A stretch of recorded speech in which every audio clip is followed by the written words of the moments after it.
இடைக்கால பட்ஜெட்டை மத்திய நிதியமைச்சர் நிர்மலா சீதாராமன் தாக்கல் செய்திருக்கிறார். இது 10 ஆண்டுகால அரசு செயல்பாட்டுடைய ப்ராக்ரஸ் ரிப்போர்ட்டாக அவர் இந்த உரையில் பல அம்சங்களை பட்டியலிட்டிருக்கிறத கேட்டிருக்கோம்.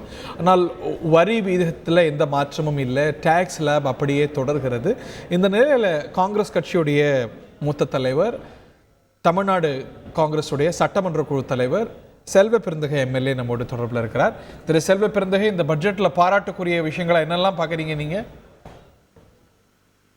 இந்த 10 ஆண்டுகளா போடப்பட்ட பட்ஜெட்ல எதையுமே பாராட்டுக்குரியதில்லை. மக்களுக்கு எந்த நன்மையும் ஏற்படல.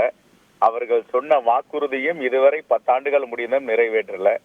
ஏதாவது ஒரு வாக்குறுதி நாங்கெல்லாம் இந்த தேர்தலில் 2014 இந்த தேர்தலில் வாக்குறுதி கொடுத்திருக்கோம், 2019 தேர்தலில் வாக்குறுதி கொடுத்திருக்கோம். இதை நிறைவேற்றி இருக்கிறோம். ஏதாவது ஒண்ணு சொல்லுங்க பாப்போம். ஒன்ன சொல்லுங்க. இந்த பட்ஜெட் என்பது நாங்கள் வரி விதிக்கவில்லை.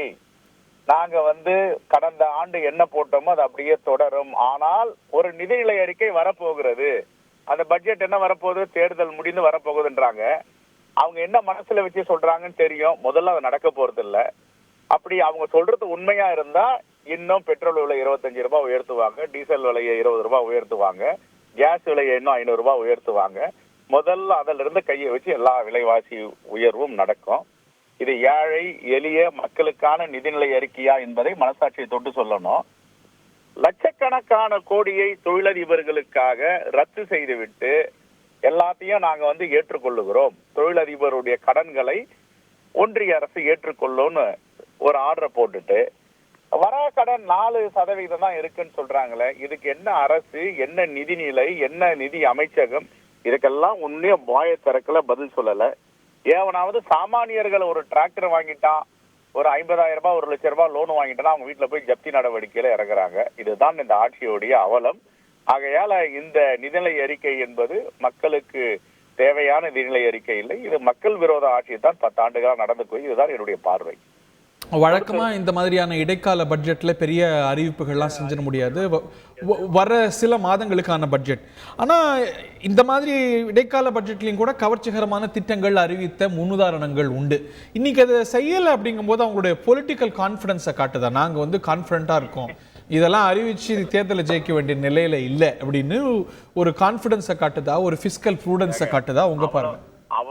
அவ்வளவு கான்பிடன்ஸ் இவங்களுக்கு இருந்துதான், நம்பிக்கை இருந்தா எதுக்காக ராமர் கோவிலை கட்டி முடிக்காததை அவசரமா திறக்கணும்? அப்போ அவங்களுக்கு கான்பிடன்ஸ் இல்லைன்னு தானே அர்த்தம். எதுக்காக திறக்கணும்? எதுக்கு பிரதமரே போயிட்டு பூசாரி வேலையை செய்யணும், சாமியார் வேலையை செய்யணும்? சொல்லுங்க பாப்போம். அதுக்குதான் ஆச்சாரியார் பெருமக்கள் இருக்காங்க செய்யறதுக்கு.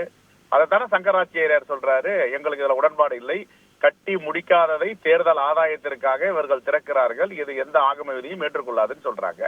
அப்ப கான்பிடன்ஸ் இருந்தா நீங்க பொறுமையா தேர்தலுக்கு பிறகு ராமர் கோவிலை திறக்க வேண்டியது தானே.